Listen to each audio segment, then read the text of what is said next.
화엄의 향연이 펼쳐지고 있는 이 화엄 살림법회에 좀 같이 좀 동참할 수 있게 되어서 영광으로 생각하고 감사하게 생각합니다.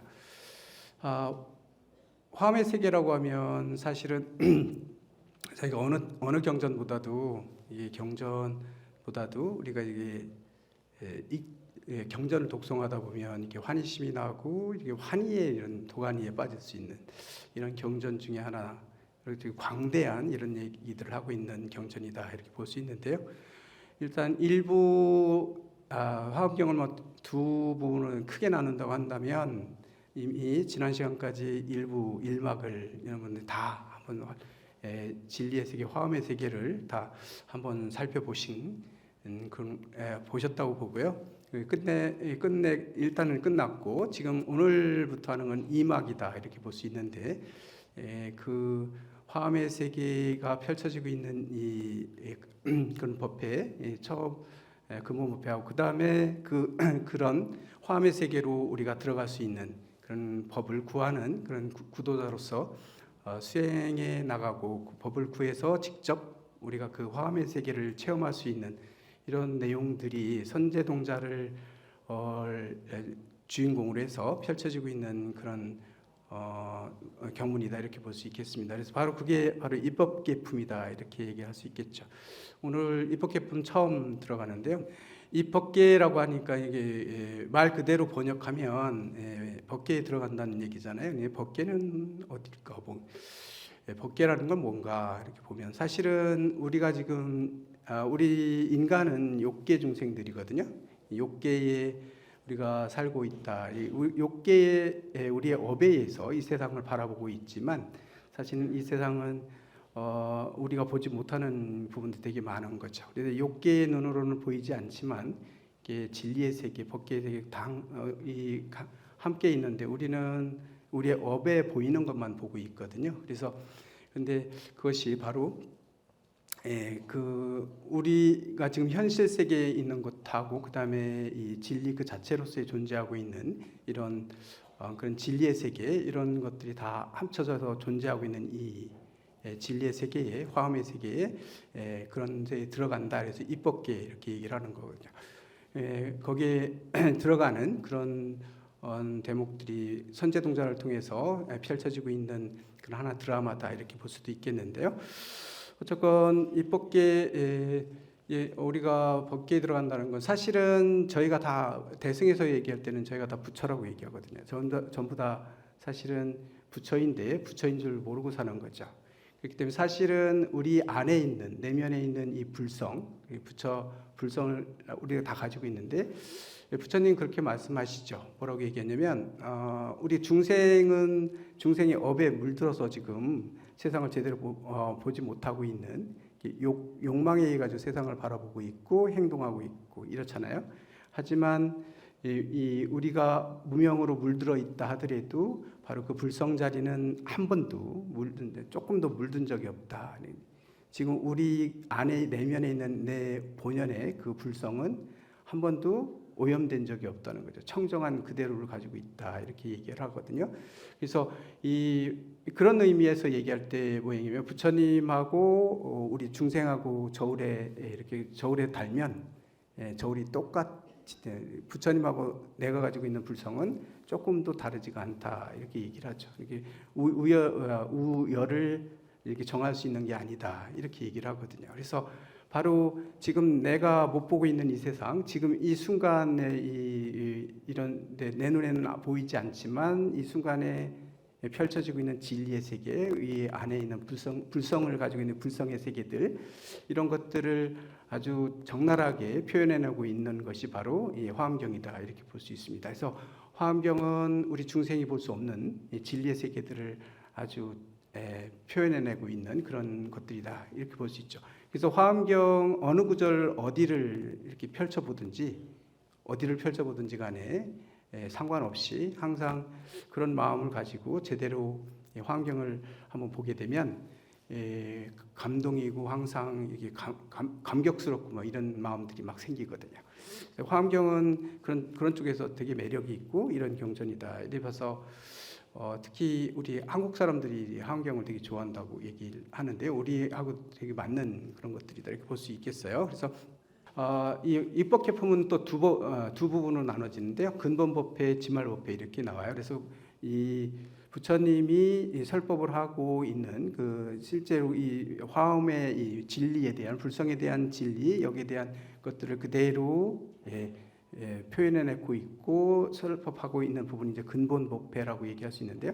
근본법회를 하고 나면 그 다음에 이제 선제동자가 등장하고 이 선제동자를 통해 가지고 53천지식을 찾아다니는 그런 이제 국법 여행을 떠나잖아요. 이거는 지말법회다 이렇게 해서 총괄적으로 이 화엄의 세계, 이 법회의 이 진리의 세계를 표현하고 있는 게 근본법회라고 한다면 그거를 우리가 증득하기 위해서 하나하나 이제 그 단계별로 수준별로 이렇게 찾아다니는 그 법을 법을 법을 구해서 이렇게 여행을 하고 다니고 그다음에 그거를 내 수행으로 삼기 위해서 이제 국법 여행 다니는 것이 바로 이제 지말법회다 이렇게 보시면 되겠습니다.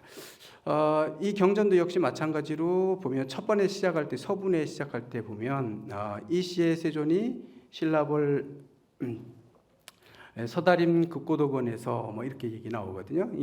이 법회가 이루어지고 있는 것은 바로 서다림 극고도건에서 이루어지고 있다. 이제 금강경하고 같은 곳이에요. 서다림 극고도건 하면 서다림은 기타태자의 이름이기 때문에 기타의 숲이라는 거죠. 서다라고 하는 것은 그 기타태자를 얘기하는 거기 때문에요. 그래서 두 분이 만들었던 그런 금강경에서 이미 다 기원정사의 얘기는 다 알고 계시기 때문에 그곳이 바로 설법의 장소가 되고 있어요. 이 장소에서 500명이 되는 이제 보살마설 500명이 함께 있었다 이렇게 나오죠. 보살이 500명이나 되는 분들이 그 법회에 함께 하고 있었다 이렇게 나와요. 그 다음에 이어지는 것이 바로 보면 그 다음에 이제 그 보살들의 대표자가 누구였냐면 보현보살과 문수보살이 상수가 되었다 이렇게 그 다음 문장이 이렇게 나오거든요. 이거는 보현보살하고 문수보살이 바로 이 대표자가 되는 거죠. 우리가 보현보살을 얘기할 때 대부분 다 상식적으로 알고 계시죠? 문수하면은 지혜를 상징하고 보현보살하면 그 실천하고 행동하는 걸 상징한다고 하잖아요. 그래서 보면 보현행 아니면 문수의 지혜 이렇게 얘기할 때 이거는 사실은요 부처님의 이 세상을 바라볼 때 저는 그렇게 보거든요. 지금 앞에 이제 중생들이 있어요. 어떤 사건이 있어요. 이 사건을 볼 때 정확하게 판단하는데 부처님의 지혜로서 판단하는 거 있잖아요. 부처님이 판단한 그 지혜 이것이 바로 문수의 지혜다 이렇게 보면 되고요. 지혜라고 하는 것들이거든요.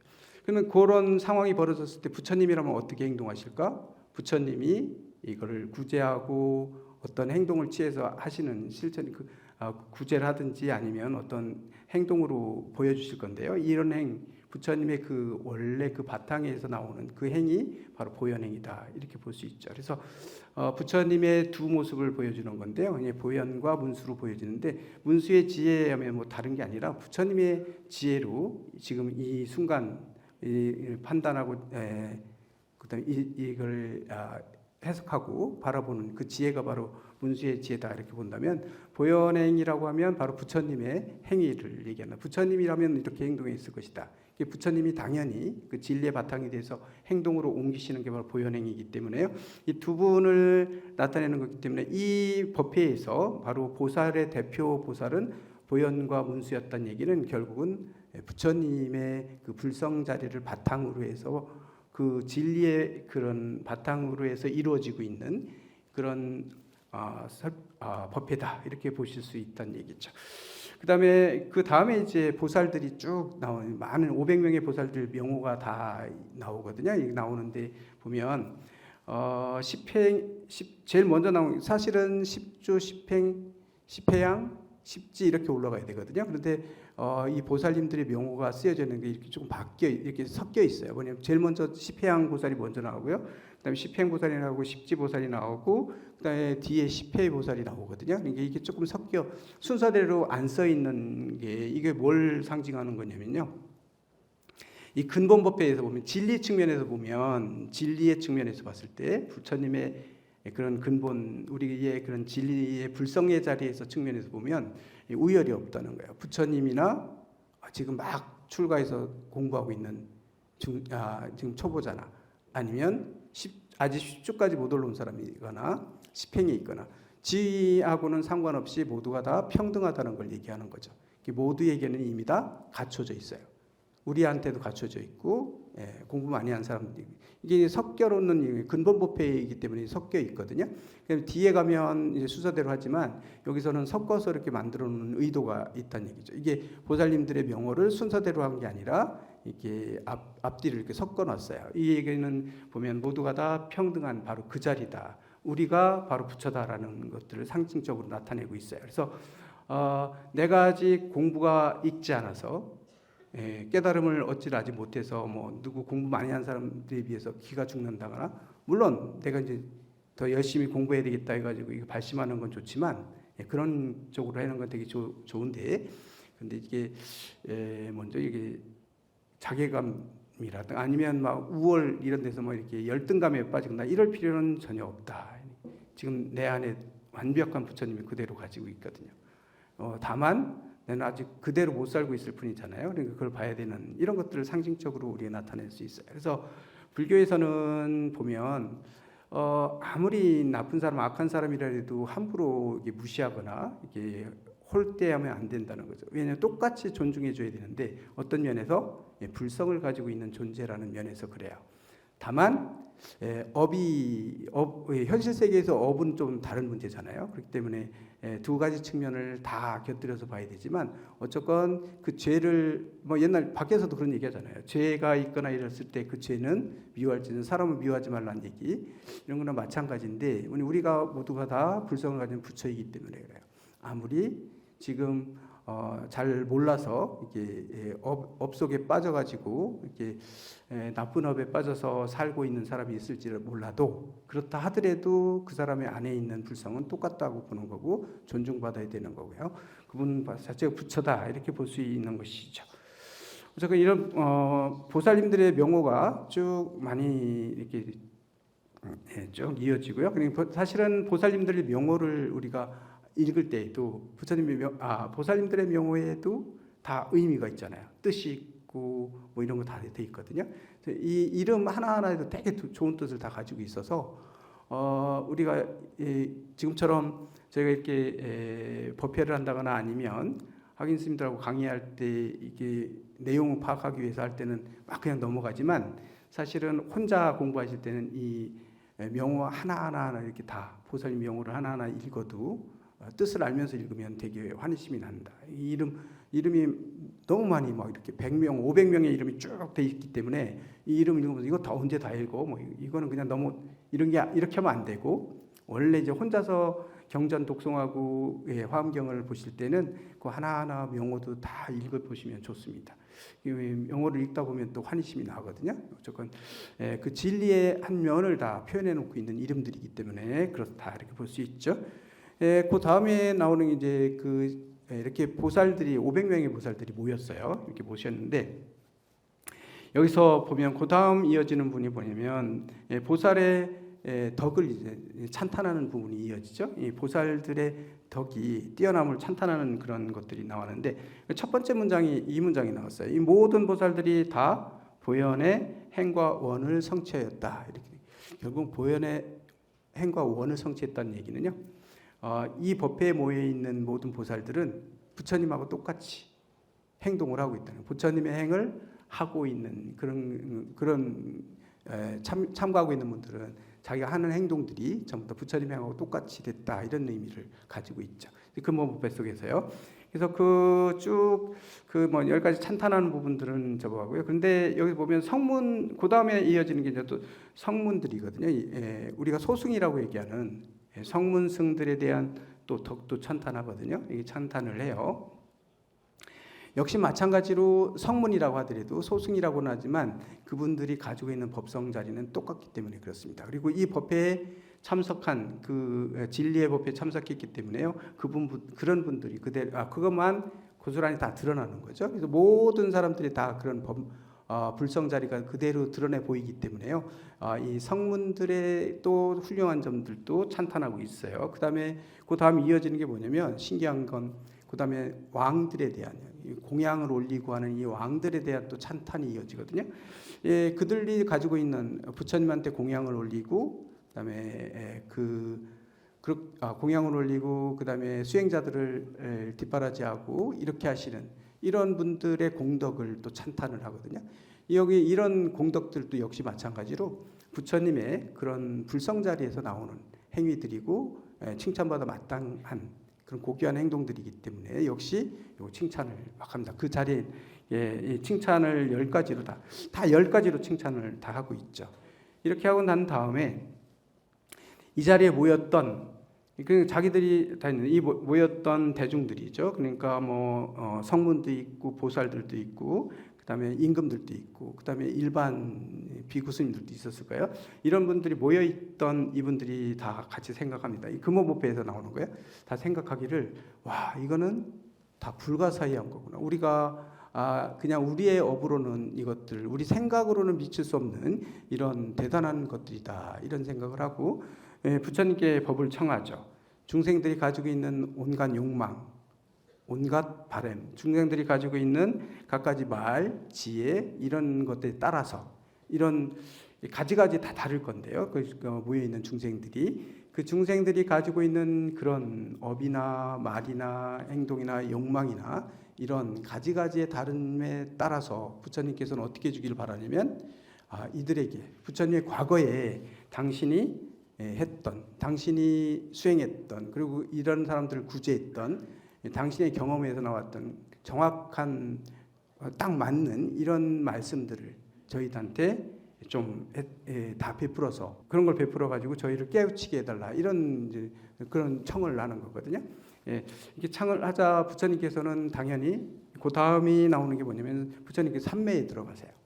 삼매에 들어가셨다고 그러는데 삼매에 들어가셨는데 이 삼매가 뭐냐면 사자 빈신 삼매거든요. 사자 빈신 삼매에 들어가셨다 이렇게 얘기가 나오는데 사자는 우리가 짐승 얘기하는데 사자는 뭔가요? 동물 중에서 가장 힘이 세다고 보는 거거든요. 그래서 사자가 한번 어흥하면 모든 짐승들이 다 기가 죽고 그 소리는 너무 커가지고 어디든 다 들어가서 그걸 들으면 다 바로 기가 죽어버리고 꼼짝달싹 못하게 되는 그런 위험을 가지고 있는 말이잖아요. 이거를 우리 부처님의 법음에 상징적으로 나타낸 게 이제 사자후라고 얘기를 하는데 이 사자 빈신삼매예요. 사자처럼 모든 사람들한테 다 퍼져 들어가는 그런 힘을 가지고 있는 빈신이라는 건 되게 빠르게 다 신속하게 모두에게 다 침투된다는 얘기거든요. 사자 빈신삼매에 들어가셨어요. 온 세계에 있는 모든 중생들을 다 모두 한 사람도 빠짐없이 전부 다 꿰뚫어 볼 수 있고 그들에게 모두 다 미칠 수 있는 힘을 가지고 있는 삼매이기 때문에 사자 빈신삼매라는 이름을 붙였는데 이 사자 빈신삼매에 부처님이 들어가시는 거죠. 이렇게 들어가신 다음에 이 사자 삼매 그 삼매에 들어가자마자 그 서다림이죠. 이 궁전이 누각이 장엄되기 시작하는데 화려한 금속, 화려한 그런 보배 이런 것들로 땅이 덮여 있고 땅은 금으로 돼 있고 막 이런 얘기를 하거든요. 갑자기 이 삼매에 들어가서 딱 부처님께서 삼매에 들어가시니까 그 누각이 전부 다 기둥부터 모든 것들이 다 뭐죠? 화려한 보배, 그 보물 이런 것들을 다 장식되어 있는 것상 그런 모습들을 이어서 얘기하는데. 이건 원래 그런 환희로운 그런 세계를 얘기하는 거다. 그리고 진리의 환희로운 세계들을 다 표현해 놓고 있는 거다. 이렇게 볼 수 있거든요. 빈신삼매에 들어가셨어요. 그 다음에는 갑자기 그 다음에 이렇게 삼매에 들어가셔서 보니까 서다림이라고 있는데 지금 있는 데가 서다림 극고도관이었잖아요. 서다림 극고도관이 갑자기 넓어집니다. 확 넓어져가지고 온 우주에 펼쳐지는 모습들을 보여줘요. 이건 뭘 상징적으로 얘기하냐면 지금 우리가 이 법회를 하고 있는 이 자리에서 갑자기 저희가 이 입법계, 법계에 들어가서 진리의 세계에 우리가 삼매에 들어가서 이 세상을 바라보면 이 주변에 이런 벽들이 다 트여진 광활한 모습들이 이게 다 넓어진다는 얘기거든요. 이게 무너져서 없어지는 게 아니라 뭐죠? 진리의 세계에서 보면 이 우주가 가득히 넓어지는 겁니다. 그래서 서다림이 갑자기 넓어졌어요. 그 되게 넓어져 가지고 장엄이 돼 있는 그런 것들. 그다음에 깃발로 장엄이 돼 있고 막 이렇게 되죠. 서다림을 이렇게 뭐 장엄된 이런 모습들이 화려한 그런 모습들이 이어서 나오는 내용들이 이어지고요. 그 다음에는 이렇게 넓어지니까 그 다음에 어떻게 되냐면요. 여기 온 사방에서 대중들이 모여들기 시작하는 겁니다. 어디냐면 동방의 대중들, 동방의 아주 먼 지금부터 아주 먼 세계까지 다 뻗쳐져 가지고 거기에 있는 대중들이 한꺼번에 다 몰려옵니다. 부처님께서 지금 빈신산매에 드셔가지고 이 위력을 뻗치시니까 법음을 펼치시니까 이제 동방에 있는 그런 모든 대중들이 다 몰려와요. 보살부터 이거 전부 다 그쪽에 있는 부처님 세계에서 다 몰려와서 부처님이 있는 곳으로 와서는 동쪽에다가 자리를 펴고 다 그곳에 가부좌고 앉죠. 그다음에 남방에 있는 대중들이 다 몰려와요. 이제 서방에서도 오고 북방, 동북방, 동남방, 서남방, 그다음에 뭐 하방, 밑에 하방에서도, 그다음에 상방에서도 다 옵니다. 이게 서다림이 넓어졌기 때문에 그렇게 모여들 수 있는 거죠. 그래서 모든 사람들이 상방에서 온 사람들은 머리 위에 공중에 이제 자리를 깔고 다 가부좌고 앉고 그런 모습들이 펼쳐지고 있는 모습들이 이어지죠. 보게 되면 이게 어디서 안 온 데가 없이 온 우주에서 우주 끝에서부터 모든 사람들이 다 몰려드는 거거든요. 모든 그들이 몰려와서 다 그 법회에 참석하고 있는 그런 모습들이 펼쳐지고 있는데요. 이런 것들을 보게 될 때는 이게 한번 상상해 보시면 이게 부처님이 지금 법문하시려고 하니까 말로 사시는 게 아니라 삼매에 드셔가지고 하시는데 그 많은 그런 온 우주에 있는 모든 그런 신들과 부처님과 이런 분들이 다 모여드는 것들을 한번 상상해 보면 이것도 엄청 장엄한 그런 모습들을 볼 수 있죠. 저희가 영축산에 가면 보면 법화경을 설했다고 하니 영축산에 가면 거기 대중이 어마어마하게 많이 모였다. 영축세상에서 부처님이 법을 설할 때 대중이 어마어마하게 많이 몰려와서 앉아 있었다고 얘기하잖아요. 근데 영축산 가보신 분들 알겠지만 제일 꼭대기 올라가면 한 100명도 못 앉잖아요. 몇 명 안 하는데 여기밖에 못 앉는데 어떻게 사람들이 앉아서. 그거는 우리의 마음으로 보니까 그런 거죠. 사실은 열린 세계예요. 공중에도 앉아 있고 다 앉아 있는 거예요. 하늘에서 온 신들이 꼭 땅에만 앉아 있어야 돼요. 하늘에도 다 가득히 자리를 피고 앉아 있는 거거든요. 그래서 생각해 보면 되게 심신나거든 거기서. 그런데 가가지고 이렇게 좁은데 이거 거짓말인데 이렇게 생각하시면 안 돼요. 경전 잘못 보신 거예요. 어쨌건 지금 모든 곳에서 다 이렇게 몰려들고 있는 거예요. 다 이쪽으로 다 몰려들고 있죠. 그 다음에는 이제 이렇게 보살들이 그 다음에 덕을 찬탄하는 모습들이 이어지고요. 그 다음에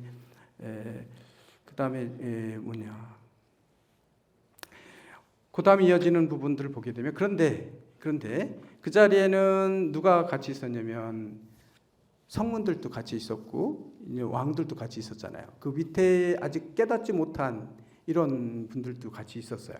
그 법회에. 근데 이분들이 약간 그들의 그 불법을 가지고 있는 그 상에 대해서 찬탄하고 칭찬하고 다 이랬지만 사실은 여기서 그 다음 이어지는 거 보면 이 성문들은 성문연각 이런 소승의 이 스님들은 이 불자들은 성인들은 이분들은 부처님의 10대 제자들 이런 분들은 이 광경을 보지 못했다 이렇게 얘기하거든요. 그 자리에 서다림 법회에 같이 참석하고 있으면서도 뭐가 안 보이냐면 이 부처님의 세계가 안 보이는 거예요. 부처님이 지금 펼쳐 보이고 있는 이 환희롭고 이런 세상 이런 모습들을 하나도 보지 못했다는 얘기죠. 보지 못하는 중생들이 그 안에 있었어요. 왜 그러냐? 부처님 경계는 너무 뛰어나기 때문에 보지 못했고, 보살들의 경계도 그들은 차마 보지 못했다. 하나도 보지 못했다. 이 그들의 그런 세계들을 얘기하고 있는데, 그 이유가 뭐냐? 왜냐하면 업이 다르기 때문에 그렇다죠. 과거에 자기가 쌓았던 선근이 다르기 때문에 그렇다고 얘기하는 거죠. 선근이 달라서 그렇다고 얘기를 해요. 본래 그런 선근들을 아직 못 쌓았기 때문에 선근을 많이 쌓았어야만 그런 것들을 볼 수 있는데, 그런 것들이 부족했기 때문에 부처님의 이런 화려한 세상들을 보지 못하고 있는 거죠. 마찬가지예요. 저희가 지금 이 세계에서 지금 우리가 보이는 이 모습만 우리가 보고 있지만, 우리가 이 모습만 이렇게 보고 이게 내 보이는 게 전부라고 생각하지만, 사실은 지금 이 자리에 부처님의 모든 이 불법의 이런 화엄의 세계들이 펼쳐져 있는 거거든요. 이 환희로움이 사실은 내 있는 이 자리에서 지금 펼쳐지고 있는 건데, 우리 눈엔 보이지 않아요. 이거는 우리의 성근이 부족했기 때문에 그렇다 얘기하는 거죠. 우리의 인간의 업으로는 도저히 볼 수가 없는 거죠. 그렇게 보이는 겁니다. 그래서 과거에 이런 인연들이 없었기 때문에 현재는 당연히 그런 종자가 아직 없으니까, 그런 익은 그런 선근들이 없으니까 당연히 현재에 없었기 때문에 그런 걸 보지 못하는 거죠. 그걸 못하고 있었다 이렇게 얘기를 하죠. 여기에 대해서 쉽게 이제 비유로서 얘기를 합니다. 이 아기들이 언덕에 되게 많이 있는데, 아기가 뭔지는 아시죠? 아기는 욕심이 많아가지고 다음 생에 태어났는데 너무 욕심이 많았기 때문에 몸뚱이는 산 많은데 목구멍은 바늘구멍만 밖에 안 하다 그러잖아요. 아무리 먹어도 배고프고 도저히 항상 허기적인 생활을 해야 되고 물 한 모금도 먹을 수 없는 이런 그걸 아기라고 얘기하는데, 이 아기가 물가에 아기들이 있었는데, 이 물가에 있는데 그들은 굶주리고 있어요. 밑에 물가에 지금 물이 흐르고 있는데도 그 물을 흐르는 게 보이지 않는데요. 다 마른 것으로 보인다는 거죠. 물이 흐르고 있는데도 아기들 눈에는 그 물이 없는 거로 보인다는 거죠. 다 말라 있는 거로 느껴지고 보고 있기 때문에 그 물을 모시지 못한다. 이것처럼 비유를 그렇게 얘기하죠.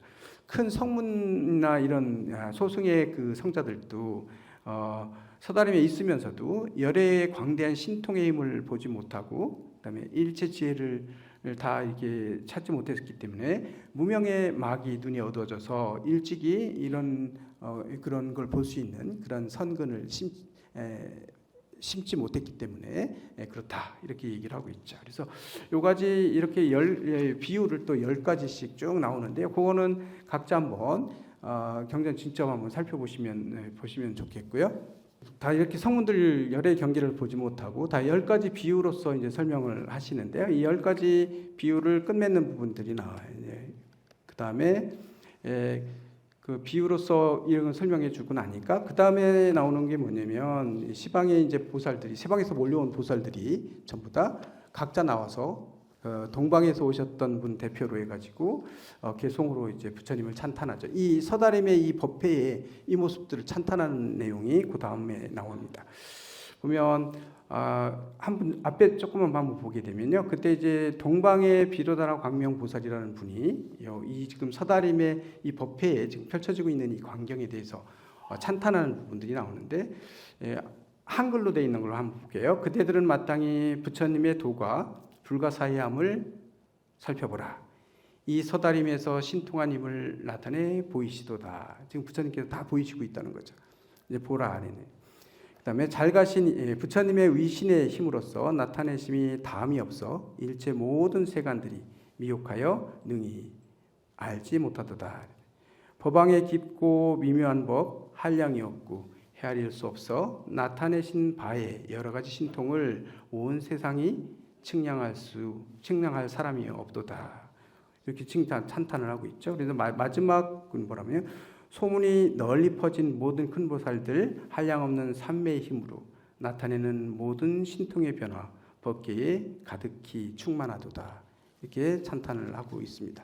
그 다음에 이어서 남방에서 온 보살이 대표로 또 찬탄하는 내용이 이어지고요.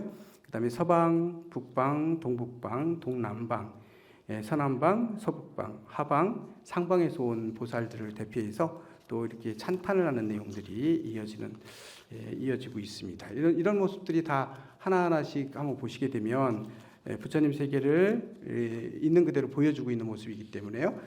신심 나고 찬탄 기쁘고 이런 부분들이다 이렇게 볼 수 있죠. 그 다음에 이렇게 찬탄한 다음에 이게 모든 보살들이 찬탄을 했죠. 그 다음에 이제 아까도 얘기했지만 보살 중에서 상수가 됐던 보살은 보현보살하고 문수보살이었단 말이죠. 그래서 보현보살님이 먼저 놔두세요. 보현보살님이 다시 다음에 놔두셔가지고 뭐라면 삼매에 대해서 설해줍니다. 이런 삼매들에 대해서 설해주시는데요.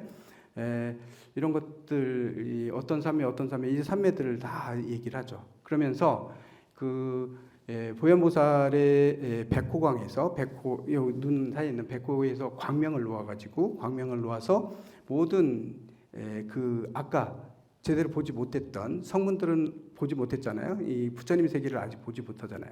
그분들을 뭐냐면 광명을 놓아줘가지고 이 광명에 의지해서 자기가 비춰줘가지고 성문들도 다 볼 수 있게끔 만들어져요. 부처님의 지금 펼쳐지고 있는 이 세상의 이 모습을 그대로 볼 수 있게끔 만들어주거든요. 그런 광명을 어두운 부분들을 비춰주기 때문에 그렇다 볼 수도 있겠는데요. 이게 광명 노음을 의지해서 다 이 법의 세계를 보는 거죠. 그 법회에 참석하고 있었던 아직 업이 선근이 아직 익지 않았던 분들도 전부 다 볼 수 있게끔 그렇게 해줍니다. 그래서 모두가 다 그 덕으로 이 불법의 환희의 세계를 볼 수 있게 되는 거죠. 사실은 그 다음에 마지막으로 이제 그 다음에 이어지는 게 바로 뭐냐면 이제 문수보살님이 그 다음에 다시 이어지거든요. 문수보살님이 놔두시는데요. 이 문수보살님이 놔두셔가지고 다시 이 서다림의 이런 것들이 개송으로서 찬탄을 하시는 부분들이 이어지고 그 다음에 그 자리에서 이 모든 것들이 완성되어 있는 십바라밀의 문이 완성되고 뭐 방편이 곳곳에서 중생들이 다 이득을 받고 막 이 환희로운 이런 것들이 그 자리에서 다 완성돼서 펼쳐지고 있는 모습들을 상징적으로 나타내는 문구들이 그 다음에 이어지고 있어요. 근데 마지막에 되게 중요한 건 뭐냐면 이 근본법회 끝날 때 뭐라고 얘기했냐면요. 끝날 때 아까 뭐 얘기했냐면 먼 우주의 저 끝에서 동방의 끝에서 사람들이 왔다고 그랬잖아요. 보살들이 왔고 다 몰려들었다고 얘기했어요. 다 몰려들어서 부처님이 계신 그곳에 자리를 잡고 있었다 이렇게 얘기했는데 사실은 뭐라고 얘기하냐면 온 적이 없다 얘기하거든요. 움직인 적이 없었다. 본인의 그 자리에서 움직인 적이 없다 얘기를 하고 있어요. 이렇게 끝맺음을 맺고 있거든요. 그들이 온 적 없이 온 거예요. 결국 뭐냐면요. 이게 뭘 다 상징적으로 나타내냐면 우리 안에 다 갖춰져 있다는 거예요. 우리 극락 세계라든지 아니면 뭐 진리의 세계라든지 이런 게 지금 내가 살고 있는, 내가 지금 허덕이고 있는 이 자리를 떠나서 존재하고 있는 게 아니고 다 지금 이 자리에 다 펼쳐져 있다는 거예요. 근데 우리는 그건 보지 않고, 그건 볼 수 있는 눈이 그걸 보지 못하고 그냥 고해를 보면서 이렇게 살고 있는 거죠. 이 허덕이고 살고 있는 모습들을 상징적으로 나타내고 있다. 뭐 이렇게 볼 수 있어요. 그래서 화엄경은 사실은 화엄이 입법개품 특히 뭐 여기 그게 이제 근본법회에서 나오는 것들인데 이 근본법회에서 지금 구성되어 있는 것들을 보게 되면 모든 뭐 신비롭고 우아하고 이런 것들 다 그런 모습들을 보여주고. 근데 성문하고 그러면서도 성문이나 아니면 왕들이나 이런 분들은 아직 근기가 아직 선근이 적어서 또 차별된 점들도 보여주죠. 이 차별된 점들 보여주는데 차별돼 있긴 하지만 이 차별됐다고 그래가지고 진짜로 차별된 게 아니고 어떤 부처님 의지에서 다 그 세계를 보게 만들었는데 사실은 우리가 전부 다 그런 세계를 다 내 안에 다 갖추고 있다 이렇게 보여지는 거죠. 사실은 우리 마음에서 다 나오는 것이라고 보는 거예요. 내 마음이라고 여기서 화엄경에서 일체심주할 때 그 마음이라는 건요. 우리가 생각하는 이런 마음 얘기하는 게 아니고 이 온 우주의 바탕이 되고 있고 모든 걸 만들어내고 있고 불성자리 그 자리 모든 것들이 만들어지고 있는 그 바탕. 예를 들면 모든 것 것들이 만들어진 그런 게 다른 종교에 비유하면 뭐 창조신으로 뭐 얘기도 하긴 하는데요. 그 비유가 될 수 있는 건데 조금 어떤 인격체로서의 그런 걸 얘기하고 있는 게 아니기 때문에 타 종교하고 좀 다르지만 어쨌건 그렇습니다. 이 모든 것들을 다 만들어내고 우주에 해놓은 것들 그 마음에서 일어나는 건데 이 마음에 다 갖춰져 있다는 거예요. 모든 것들이요. 그래서 그때마다 이게 그래서 지금 저희가 살고 있는 세계가 아무리 지금 힘들고 뭐 고뇌스럽다 하고 뭔가 하는데 뭐가 잘 안 되고 이렇다 해서 이게 거기에 매여 가지고 우리는 고통 속에 살고 있지만 사실은 그 세계를 다시 진리의 세계, 진리의 눈으로 바라보게 되면 그 안에 진리의 세계에서는 그렇지 않다는 거죠. 환희로운 세계들이 펼쳐지고 있다는 거예요.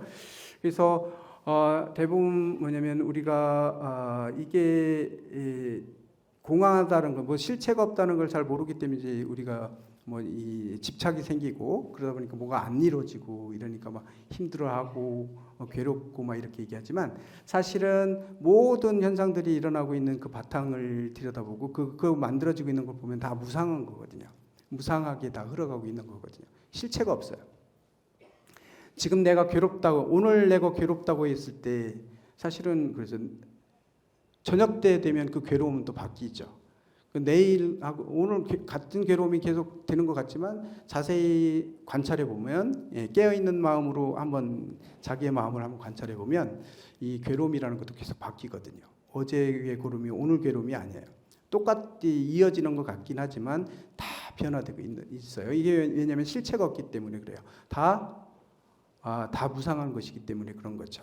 그런 것처럼 그렇기 때문에 이 세상에 펼쳐지고 있는 부처님의 세계는 가장 각양각색으로 다 나타나는 거예요. 원래 그 부처님의 그 마음자리, 불성의 자리, 이 진리의 자리가 중생의 어떤 업에 따라서 또 거기에서 또 이게 다르게 꽃이 피울 수 있는 거거든요. 이게 각양각색의 그런 모습으로 꽃이 피울 수 있어요. 그래서 부처님이 지금 우리는 항상 그런 얘기를 하죠. 부처님이 지금 계시다면 어떻게 판단하셨을까? 뭔 일이 있을 때, 무슨 일이 있을 때 부처님이 과연 부처님은 여기 이 자리에 계시다면 어떻게 판단했을까? 보셨을 때 부처님은 집착하는 바 없죠? 있는 그대로 꿰뚫어봐요. 공한 줄 아세요. 모든 것들은 다 실체가 없다는 걸 알기 때문에 그 실체가 없는 게 집착 없이 그대로 보기 때문에 지금 괴로운 건 괴로운 거지만 그걸 어떻게 해결할 수 있는 것까지 다 알죠. 보이죠. 이제 그런 것들을 보이듯이 그래서 이 화엄의 세계에서는 보면 이 모든 이게 우리가 살아가고 있는 그 현상 속에서 그 불성을 다 볼 수 있는 거예요. 불성을 볼 수 있어야 돼요. 내가 지금 있는 자리에서 또 화엄의 세계 볼 수 있는 거고요. 옆에 도반의 모습에서도 또 보이는 또 다른 모습의 진리의 표현들을 볼 수 있는 거죠. 이게 뭐 어느 세계에서 어느 세계든지 어떤 상황에 따라서 전부 다 부처님의 그 진리는 그런 면에서 펼쳐지는 모습들은 다 다른 모습으로 펼쳐지는 건데 이 모든 것들이 다 그 자리를 불성 자리 부처님의 자리를 떠나서 존재하는 건 아무것도 없다는 거죠. 그래서 그걸 보게 되면 그런 모습을 보게 되면 세상이 환희롭고 다 그런 겁니다. 옆에 모든 펼쳐지는 것들이 다 부처님의 지금 그 자리에서 펼쳐지는 모습들이기 때문에 지금 어떤 일이 벌어지고 어떤 현상들이 일어나고 있을 때도 그런 것들을 볼 때 전부 다 이건 부처님의 그런 모습에서 부처님의 시각으로 보시게 되면 그 불성 자리에 그런 모습을 보게 되면 다 환희로운 이런 모습을 다 보이기 시작하는 거죠. 그래서 가끔씩 그런 얘기죠. 옛날에 무학 스님이 얘기했던 그 얘기죠. 돼지 눈엔 돼지만 보이고 부처 눈엔 부처만 보인다. 이게 진리고 사실이에요. 근데 그래서 내가 보면서 이게 지금 나는 그렇게 안 보이고 막 계속 괴롭다 이러면 조금 더 자기 안을 들여다보고 내려놓고 내가 뭐가 욕심이 있고 내가 꽉 움켜쥐고 있는 게 있고 뭐 이런 게 있을수록 그런 게 안 보이거든요.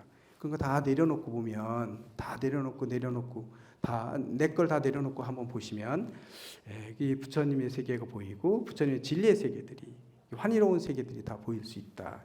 여기 지금 입법개품에서 지금 앞에 얘기해 서다림에서 지금 법문을 하고 있을 때 그 보살들이 모여들고 그 보살들의 지금 상태, 뭐 중생에 따라서 행동하지만 집착하지 않고 뭐 이런 부처님의 불교에서 얘기하는 이런 모든 그런 이상적인 이 상들, 그런 우리가 꿈꾸는 그런 상들이 다 표현되어 있거든요. 그런 모습도 지금 저희 보지 않고 그냥 막 퉁쳐도 넘어갔지만 이제 그런 모습들이 다 보여주고 있기 때문에요. 그런 모습들이 펼쳐지고 있는데 이 자리에서 다 펼쳐지고 있었는데 성문들이 보지 못했다는 거죠. 이제 그 자리에 펼쳐지고 있는 모습들을 보지 못했지만 사실은 나중에 부처님의 의지에서 부처님의 광명의 의지에서 보현보살의 광명의 의지에서 봤어요. 보기는. 하지만 우리는 이제 그런 것들을 보고 유마경에서 그런 얘기가 나와요. 유마경에서도 보면 안 믿어요. 막 이게 뭐가 된 거 안 믿으니까 유마경에서도 그런 게 들어가거든요. 어떤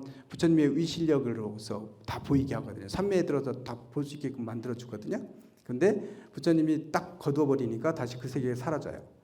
여기 펼쳐졌던 환희로운 세계가 부처님이 그 빛을 거두어 버리니까 다 사라지는 그런 내용도 나오듯이 지금 사실은 우리 눈에는 보이지 않는 진리의 세계들이 펼쳐져 있는 거.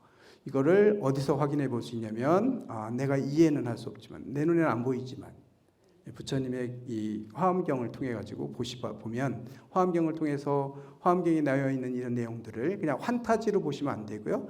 이거는 그냥 상징적인 거야 이렇게 보시면도 안 돼요. 사실은 그런 세계들이 펼쳐지고 있는 겁니다.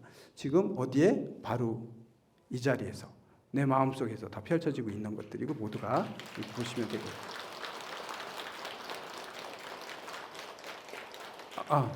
그런 마음으로 이렇게 또 경전을 한번 보시면 새로 한번 보시면 뭐 그러게 어쨌건 지금 여기 있는 불자님들은 지금 30일 동안 거의 30일 가까이 됐죠.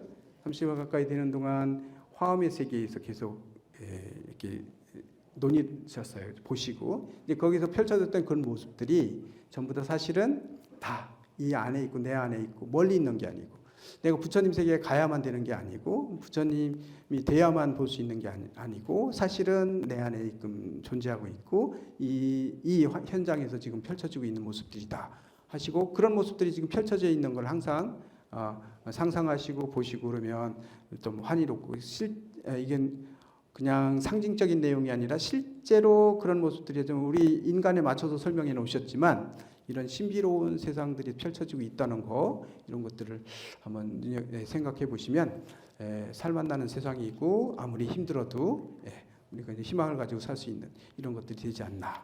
그리고 그런 다들 행복해지기 위해서 공부하는 거니까 이 불교는 결국은 우리가 보면 공부하다 보면 행복해지잖아요. 행복해지지 않으면 잘못 공부하고 있는 거예요. 하다 보면 되게 행복해지고 막 이러거든요. 행복해지셔야 됩니다. 이따가 오후에는 지말법회를 해서 이제 그 선지식 처음에 시작되는 초보에 있는 그런 선지식들이죠. 이제 선지식들을 찾아가는 내용들 앞부분까지만 저와 같이 살펴보시겠습니다. 오전은 여기서 끝내죠. 고생하셨습니다.